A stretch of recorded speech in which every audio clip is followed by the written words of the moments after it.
Bonsoir, merci d'être aussi nombreux pour venir voir ce début de célébration du 20 avril à l'ACB. On commence donc par un film documentaire de notre ami Chami, que tout le monde connaît ici, qui n'a pas besoin d'être présenté, hein, je crois. C'est un film, il nous le dira, qu'il a réalisé, c'est un 52 minutes, qu'il a réalisé autour du Printemps Noir, donc il y a en 2001, hein, toute cette période qui a suivi la naissance du mouvement Darouche, toute la fermentation et le drame qu'on a connu à ce moment-là. Et voilà, il l'a fait un peu dans des circonstances spéciales, si j'ose dire. D'urgence, donc ouais. il a dû partir, etc. Donc il nous a ramené des images, des interviews qui méritent d'être vues. Puis on va voir le film et puis on essaiera de lui poser des questions. Voilà. Je ne sais pas, tu peux ajouter 2 mots. Toujours. Bienvenue à Zulfilaouen, à Slamanoun, Telmernoun, merci. Tout le monde se pose la question, qu'est-ce qui pousse Chami? Ben c'est vous. C'est grâce à vous que je continue à sourire, c'est grâce à vous que je continue à produire, c'est grâce à vous que je continue à vous aimer et vous continuez à m'aimer.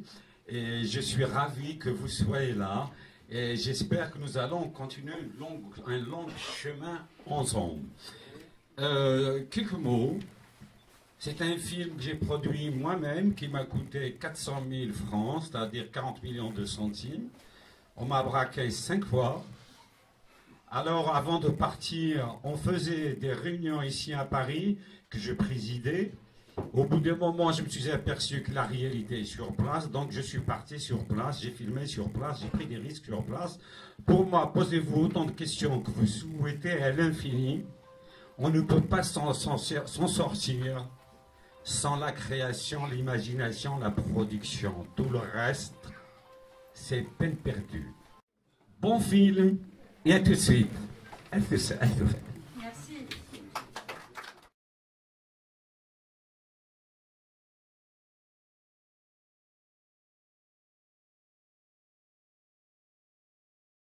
Merci Chami pour ce film.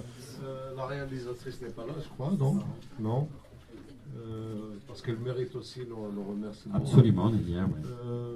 Je sais pas, il y a pas grand chose à dire parce que le film est tellement émouvant et même si je crois qu'il y a eu quelques films quand même qui ont été faits sur cette période. Je pense notamment à un film de Jamila Sahraoui qui a tourné à Tezmalt.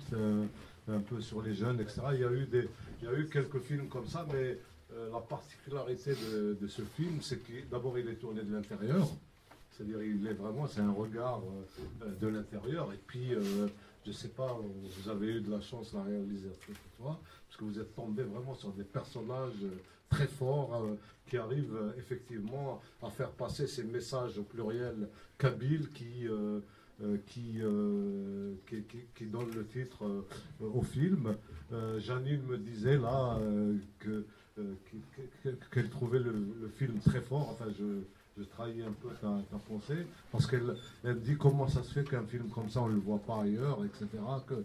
Parce que d'abord il nous rappelle qu'il y a eu quelque chose en 2001, parce qu'on a tendance un peu malheureusement à l'escalade de violence. Et puis toute cette impétuosité politique que connaît l'Algérie fait qu'une phase, dès qu'une phase part, on risque de l'oublier, etc. Donc pour ça. Et puis il y a aussi c'est un film dont les personnages expriment comment dire, la force de cet irrédentisme, de cette révolte, de cet attachement à des principes, etc., à un combat qui est mené depuis toujours. Si tu permets, c'est pas une chance, parce que en réalité, le film, j'ai porté sur mes épaules de bout en bout. Applaudissez Nadia Delal, s'il vous plaît, qui est la co-réalisatrice avec moi pour l'instant. C'est C'est une fille d'immigrés berbères qui est née à Nanterre, qui parle ni l'arabe ni le berbère. Donc, pour lui rendre hommage, je lui ai dit, tu vas signer le film. Alors, ça fait quand même 45 ans que je suis militant, c'est pas une chance que j'ai rencontré ces gens. Ces gens-là, ils étaient là depuis tout le temps. Mais par contre, ceux qui sont dans les bureaux ou ailleurs, ils se disent où ils sont les militants. Ben, les militants, ils sont dehors, évidemment. Et tu as fait allusion, je ne veux pas polémiquer, à un autre film. Lyon, elle a été en vacances, elle a essayé la caméra, c'est pas elle qui a filmé, elle n'était pas sur place. C'est un film qui existe. Oui, mais là c'est un reportage, c'est pas du tout pareil. Dans ces cas de figuration, tous les immigrés qui étaient à l'époque sur place, ils avaient des images. Parce que toute la Kabylie était en révolte pendant 3 ans. Et que moi j'étais en France, j'ai présidé pratiquement toutes les réunions dont quelques-unes étaient présentes. Et on passait notre temps à se quereller entre nous. Moi, je me suis dit, la réalité est sur place. Donc, je suis parti d'ici, j'ai filmé là-bas. Je me suis fait braquer 5 fois. Et en plus, par la suite, la société de production qui devait faire le film, elle m'a lâché. J'ai payé de ma propre poche. Ensuite, quand j'ai sorti... Je l'ai sorti à Montparnasse pendant 3 mois complets, mais quand j'ai sorti en cassette vidéo, personne ne voulait les vendre. Ils m'ont dit parce qu'on va nous mettre des bombes. Donc on ne voulait pas le projeter au Centre culturel algérien. On ne voulait pas à l'Institut du Monde n'importe quoi. On ne voulait pas vendre non plus les cassettes, ni projeter mon film là-bas. Donc, grâce à des gens que j'ai connus, j'ai eu la chance, il est resté quand même 2 mois et demi, 3 mois complets à Montparnasse, mais aujourd'hui, ce film-là est devenu la peste. C'est-à-dire, c'est comme si je porte un patard, moi. Vous comprenez? Parce qu'il y a trop de révolte dedans. Et puis, c'est dit beaucoup de choses qu'on cache. La preuve, vous me la donnez, puisque la salle, elle est pleine, elle est rare, c'est très rare pour que la salle soit pleine. Si vous êtes venu, c'est que vous avez déjà entendu parler, soit du film, soit du Jamy. Donc, si c'est fait, c'est la réunion entre les deux. Et pourquoi il n'y a pas eu beaucoup de documents durant cette période? C'est que les gens, ils venaient, ils filmaient, et quand ils finissaient de filmer, ils déposaient la cassette au commissariat de police. Et la police allait chercher la personne qui a manifesté. Et moi, le mouvement citoyen que je remercie, applaudissez-les aussi. Ils m'ont dit, toi, Jamy, on te fait confiance, on te connaît. C'est un problème de confiance. Moi, j'ai vu des gens des Fer 3 qui sont venus filmer, ils se sont pris la caméra dans la figure. Ils m'ont dit, toi, Jamy, on te connaît. Et je leur ai juré, je leur ai promis que, quitte à mourir, ce film-là, je les défendrai.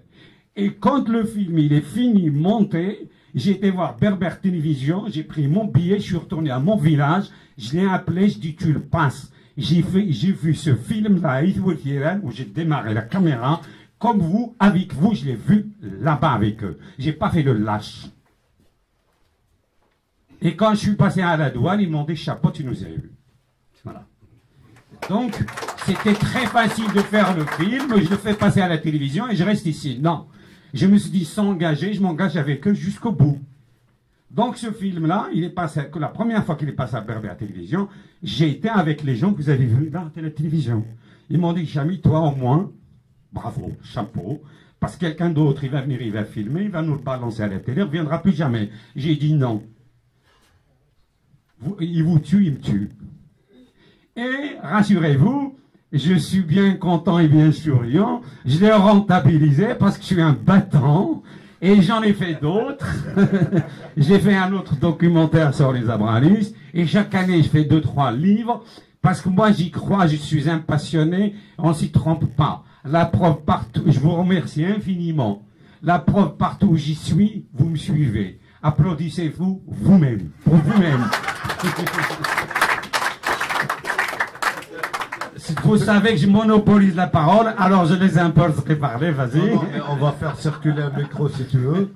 Peut-être qu'il y a des gens qui ont des choses à dire sur le film, sur cette révolte, sur... après tout, c'est... Oui, il y a un débat, s'il y a des gens qui veulent poser des questions, je suis là pour ça.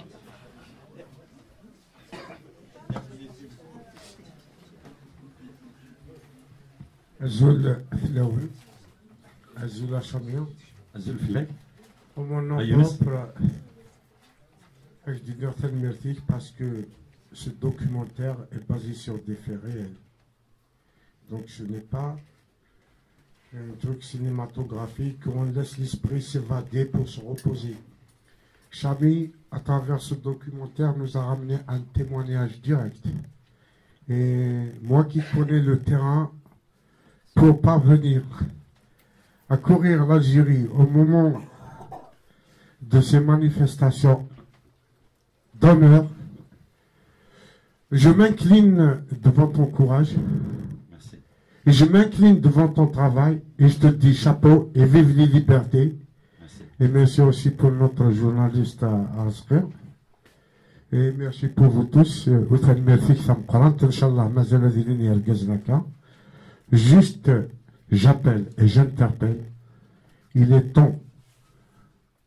temps qu'on s'organise comme se sont organisés les 6 fils de la Toussaint.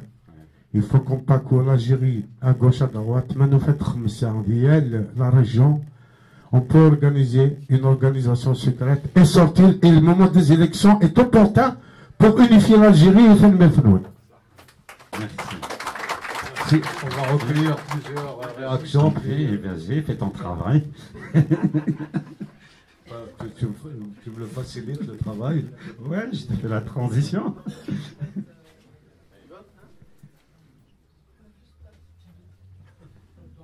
Moi, Chami, bonjour. Bonjour, Bonjour, Tata. moi, j'ai vu le film il y a déjà assez longtemps. Excuse-moi, je me culpabilise à te regarder, à te voir. Non. Parce que je t'ai fait plusieurs faux pas. À mon grand regret, devant tout le monde, je te demande des excuses. Non, mais si c'est pour faire ce que tu as fait comme travail, il n'y a aucun problème. Voilà. Moi, ce qui surprend, c'est qu'on parle beaucoup de Bouteflika dans le film, quand même. Il était là. Et encore aujourd'hui, son ombre est là. Et jeudi, on va encore parler de lui, peut-être jeudi soir, on aura peut-être encore un président qui s'appellera Bouteflika. Ça me surprend encore beaucoup, quoi. Malgré toute cette révolte, parce que c'est quand même... la révolte se fait dans le film. Ce qui est beau dans ce film, c'est que tout le monde peut le voir. Les Ukrainiens peuvent le voir. Absolument. Parce que c'est pas la révolte des Kabyles, c'est la révolte des hommes, hein, c'est la révolte Absolument, de la liberté, absolument. Donc c'est surtout ça qui est intéressant dans le film. Ouais. C'est surtout pour ça qu'on ne veut pas le montrer. Parce que s'il concernait que les Kabyles, vraiment que les Non, Kabyles, non. on le montrerait partout. Non. C'est la révolte humaine. Mais c'est la révolte humaine surtout qui est là-dedans, c'est le sel de la terre, quoi. Voilà ce que je veux dire. Voilà, je vais te répondre à ta question. C'est le génie algérien. Même mort, ils vont croire qu'il est encore vivant. Si on se sent qu'on a la tête à l'envers, on marche sur notre tête, c'est difficile. Et vous avez 95% des Algériens qui pensent exactement comme ce que vous venez de voir là. Je dis bien 95 minimum. Sauf ceux qui têtent dans la mamelle du pétrole. Même ceux-là, ils ne dorment pas tranquille. Parce qu'ils savent tous qu'il y a une injustice immense là-bas.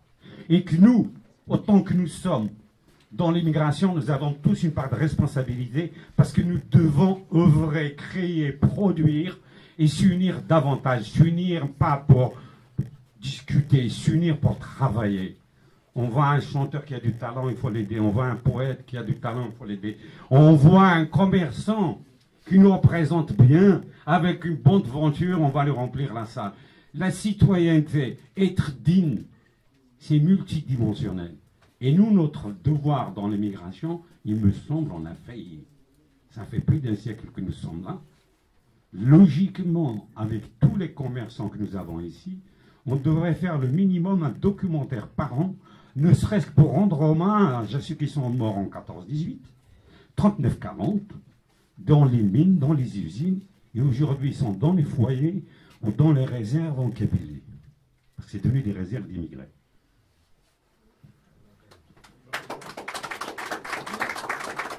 Excuse-moi, mais ça c'est un sujet dont on parle depuis très très longtemps. Absolument. On s'est déjà vu à ce sujet, c'est-à-dire que c'est quand même les Kabyles qui vont se sauver eux-mêmes, et puis il ne faut pas compter sur les autres, il faut compter sur les Kabyles, et les Kabyles devraient vraiment se serrer un peu plus les coudes. Sur le plan culturel, on n'est pas très au fait de la question, en tout cas, sur le fait du cinéma, de n'importe... Sur le fait du commerce, peut-être, on serre un peu les coudes. Mais en effet culturel, pour essayer que le peuple puisse s'exprimer davantage, on n'est pas encore tout à fait au fait de la question, je pense. Tu passe le micro derrière toi. Oui, bonjour. Bonjour. Alors moi, j'aimerais vous questionner sur l'état d'esprit de ces femmes et de ces hommes qui étaient en plein cœur de ce printemps noir si douloureux. Vous les avez revus et avec le recul, quel est leur état d'esprit? Est-ce qu'ils se disent que... Trouvent-ils sens déjà à leur sacrifice, à leur combat? Et qu'est-ce qu'ils se disent? Est-ce qu'ils se disent que finalement ça valait le coup? Ils ont fait des erreurs? Ils n'ont pas été au bout? La pensée, à mon sens, d'après ce que je vois, parce que je continue à les voir et à retourner, que ce soit ici ou là-bas, dans un bar ou sur le trottoir ou n'importe où, ils sentent tous une trahison. Une trahison de la part des intellectuels et de la part des responsables politiques d'opposition. Tous. Après, c'est devenu les harragas, parce qu'après, tous ceux qui sont morts là, d'autres, ils se tuent en se jetant à la mer. Mais ce qui va arriver par la suite, il va y avoir un bain de sang. Parce qu'une nouvelle génération qui arrive, qui a 14, 15, 16 ans, 20 ans, 25 ans, ils savent, ils connaissent tout ça. Ils vont écouter ni père, ni mère, ni frère. Ils vont découdre. Et là, j'espère que ça se passera autrement. Mais en tout cas, ce qui est en train d'arriver là, en Algérie, sur tout le pays d'Afrique du Nord, c'est pas joyeux, croyez-moi. Il y a une haine sourde. Il y a beaucoup de gens qui se posent des questions, pourquoi ils ne bougent pas? Parce que cette fois-ci, s'ils bougent, ils vont s'étriper. Et le pouvoir, il est prêt à exterminer 10 millions, il n'en a rien à faire. Il n'est pas 1 million près. Ça fait depuis 62 que ça dure. En réalité, ça a commencé bien avant. Ceux qui connaissent l'histoire. Et depuis toujours, ça a toujours été une terre de sang. L'Algérie, c'est comme la plus belle femme du monde. Tout le monde veut la posséder. Tout le monde s'entretue à coups de couteau pour cette belle pute. Excusez-moi, c'est mon expression. Mais...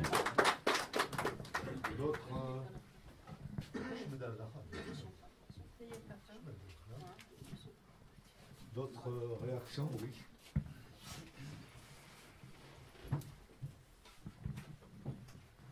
الزول فلاك يا شامية صنفر حدا مقران ميك زريغ ذينيا على خاطر راني تخدم زكاينيا كذا هضره كنس استقباليت اكيد نفهمك هضره كنس استقباليت شنو غاد هضره مليح داس فرانسيس على خاطر قال يخدم غادي كود صواري ذينيا يمكن البروف دينا ديك سمورت تبراهن كي كدارت ذي شامية أقدر تخدم الحاجة العالية أيني نزرا كاينة أيني نزرا كاينة لوماج قبيل يعني أمكن تيدير أمكي دي نخدم يمكن اللي غديون دينا منو غنيا اللي ضرمطان في حمار ربي على خاطر إلا البروف الفرنسي دينا غورنور دينا السيام يخدم يموت 15 يوم جايين الحاجه قلان ستوشيه سنرس فلاك اكدنينا كمل هكا كومبا كونتينوي ويعطيك الصحه. Alors il disait que lui, il a été témoin parce qu'on est du même village. Il est venu pour se faire soigner ici. Donc il sait, Amran, celui qu'on a assassiné, que vous avez vu à l'enterrement. Et pour revenir au sujet du film, vous savez, maintenant, je pense que toutes les dictatures du monde entier, elles craignent pour leur place, avec le nouvel outil de communication par l'intermédiaire d'Internet. Moi, je vous dis sincèrement, je ne m'attribue aucun mérite. J'ai fait mon devoir de témoigner de ce que j'ai vu. Et j'aimerais bien qu'il y ait les mêmes témoignages qui se passent à Azawad, qui se passent à Ramzabayin, qui se passent en Libye, qui se passent en Égypte, qui se passent partout où il y a la révolte. Il y a 2 révoltes, 3 révoltes, l'injustice, la misère et l'identité. Et les dictateurs sont assis sur ces 3 choses-là. il provoque la misère, il s'assoit sur l'identité, et d'où l'immigration, d'où le racisme, d'où le malentendu. Mais maintenant, les jeunes, ils arrivent à se communiquer dans le monde entier. Il me semble, maintenant, je ne vous apprends rien, que la planète est devenue un village. Ce n'est pas des beaux jours qui nous attendent. Parce que la nouvelle génération voit l'injustice en direct. Voit les gens se faire brûler, se faire assassiner en direct. Et que nous, notre devoir de faire, ceux qui ont la possibilité de faire, c'est de produire des œuvres qui puissent donner la raison aux opprimés et décourager les oppresseurs pour qu'ils puissent lâcher la corde sur les gens qu'ils n'arrêtent pas d'étrangler. La jeunesse du monde entier étouffe. Ils étouffent sous le marxisme, ils étouffent sous le capitalisme libéral, ils étouffent la nouvelle génération qui arrive. Beaucoup de gens se posent des questions. Pourquoi qu'ils sont feignants? Parce qu'ils ne sont pas contents sur tout ce qui se passe. Il y a des gens qui disent, moi je préfère dormir dehors que d'être exploité. Chacun a son niveau intellectuel, chacun a sa détermination, chacun a sa vision, chacun a sa volonté. Mais ce n'est pas rose qui nous attend, y compris ici. Parce que quand on allume le feu dans un village, on risque de voir sa propre maison brûler.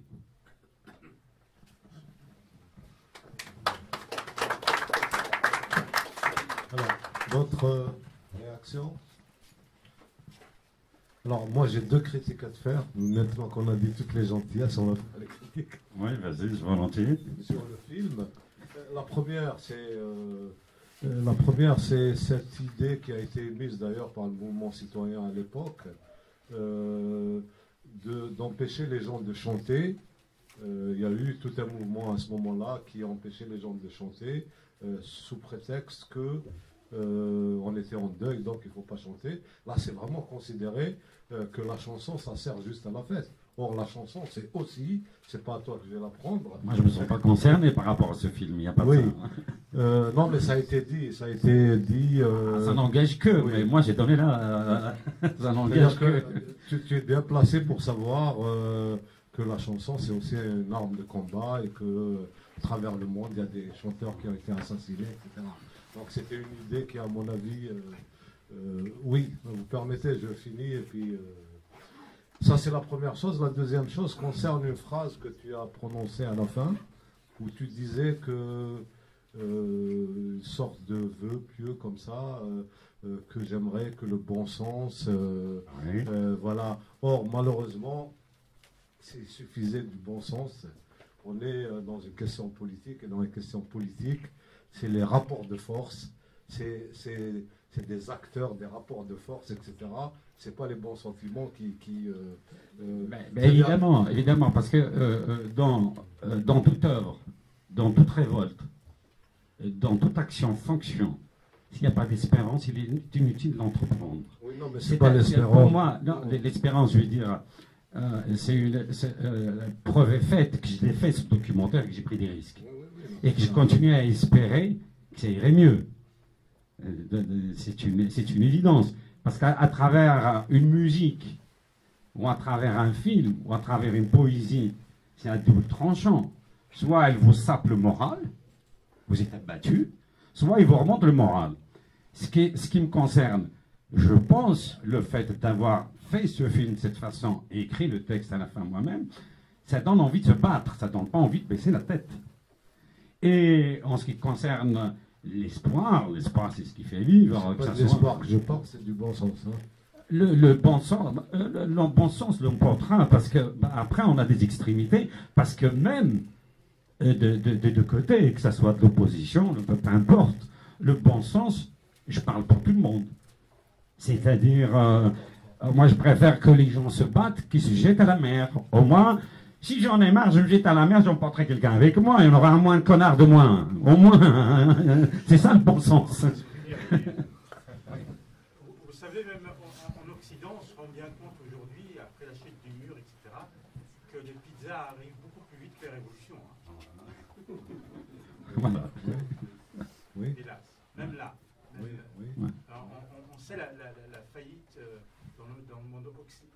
frontal de cette réalité-là.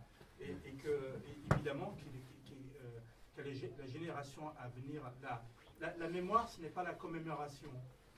La mémoire étant active, il est évident que chaque injustice grandit cette force de révolte en Algérie même. Et cette espérance, c'est pas un vœu pieux, c'est une révolte. Non, mais j'ai pas parlé.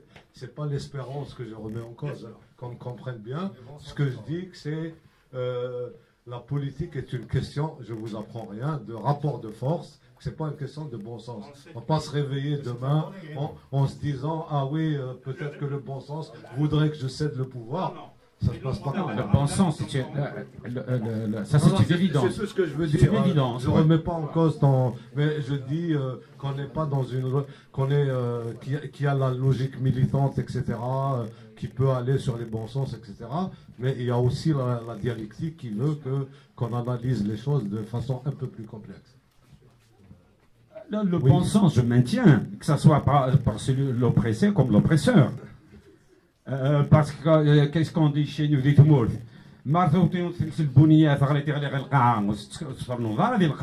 le bon sens. C'est-à-dire, on se bat à armes égales, debout, face à face. C'est ce que j'appelle le bon sens. Comme on dit en français, on ne tire pas sur l'ambulance. C'est ça le bon sens. Les gendarmes qui ont tiré dans le dos. Non, mais ceux-là, on les connaît. Ceux-là, on les connaît depuis 52 ans. On les connaît depuis. De toute façon, on peut commencer par Castro, Staline. La liste est longue. Je veux dire, c'est pas les Algériens, c'est des élèves de leurs anciens colonisateurs. Ils ont tout trouvé, plus personne à coloniser. Mais colonisent leurs frères. Cette idée-là, elle est inhérente à l'espèce humaine. C'est même pas à l'Occident, inhérente à l'espèce humaine. En tout cas, le bon sens et l'espérance avant ensemble.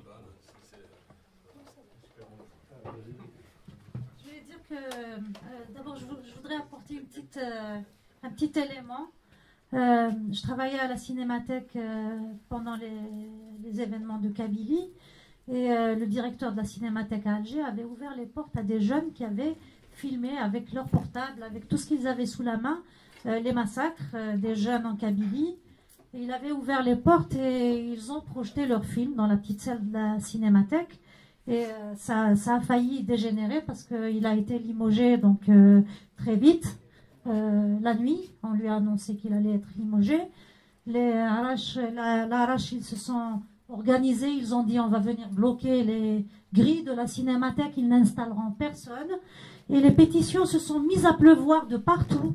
Des pétitions qui tombaient au ministère, parce que la Cinémathèque dépend du ministère de la Culture, d'ici, comme quoi il y a de la solidarité, ça peut exister encore, de partout d'Algérie, d'ici, ça commençait tellement à tomber dans les bureaux de la ministre, qu'ils ont envoyé la nuit quelqu'un pour lui dire c'était une rumeur, le limogeage. Et il a repris son poste par la suite, mais il y a des images qui ont été prises par des jeunes et c'est très très difficile de les montrer effectivement. Et un autre point, c'est par rapport, il y a quand même eu une radicalisation du mouvement par la suite, un extrémisme en engendre un autre. Quand on entend, ça nous ramène à cette période où on parlait de l'embrasement de toutes les wilayas d'Algérie, 40 wilayas, chacun avec les mouvements sociaux. Bon, la caractéristique de la Kabylie, c'est Amazir font plus des revendications sociales, mais entre-temps, il y a eu une radicalisation et beaucoup de jeunes qui ont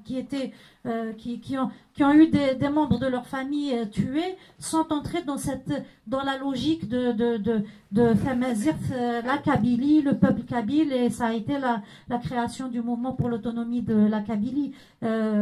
Ça, c'était pour rebondir sur le bon sens, mais finalement, un extrémisme en a engendré un autre, et ça part sur, finalement, d'autres radicalisations, je pense.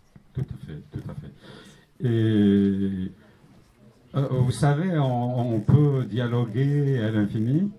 Donc, je salue différentes personnalités présentes ici. Comme je suis un gentleman, je vais commencer par Jamila Hamzan, la colonne oubliée. Applaudissez-la, s'il vous plaît. La montagne de Béa. Azal Farid, notre ténor.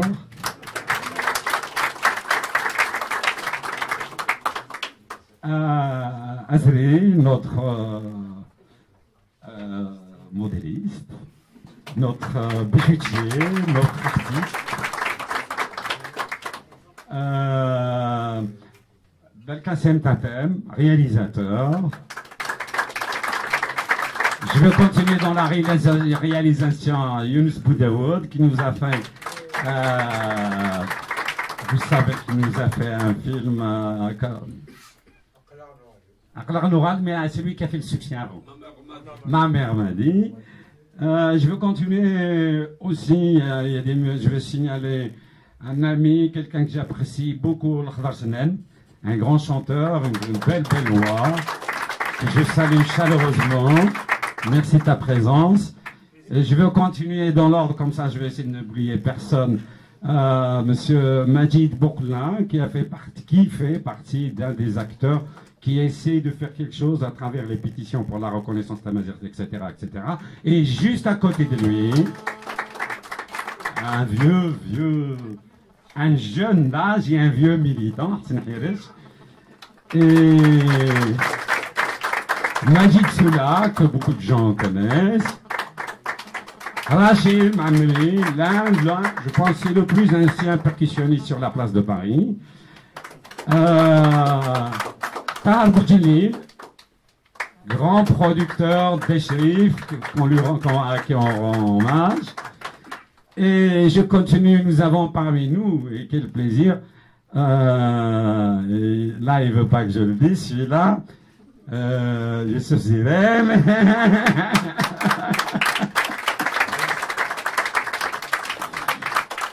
qui est écrivain et présentateur à la télé, juste à côté. Notre grand artiste, que sûrement vous connaissez tous, c'est notre Slimane Azem de notre génération. Merci.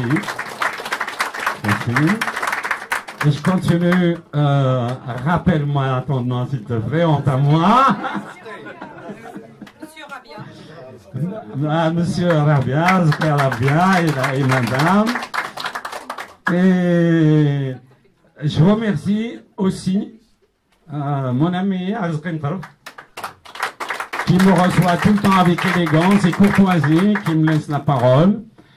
On va applaudir aussi un ami égyptien parmi nous, qui est un vieux militant, M. Mornis. Et juste à côté de lui, peut-être vous ne connaissez pas, il est écrivain et chanteur, Mounsi. Il est écrivain et chanteur. Il nous revient de loin. Je remercie aussi M.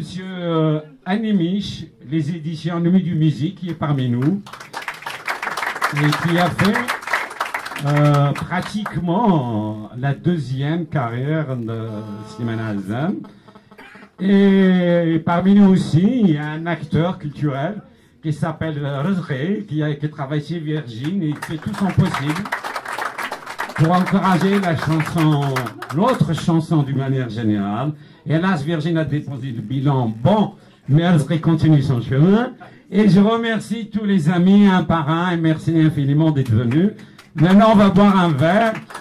Et celui qui va acheter quelque chose de mes œuvres, je suis là pour ça. Bah, on te remercie aussi, Chami. Merci bien. C'est moi qui vous remercie.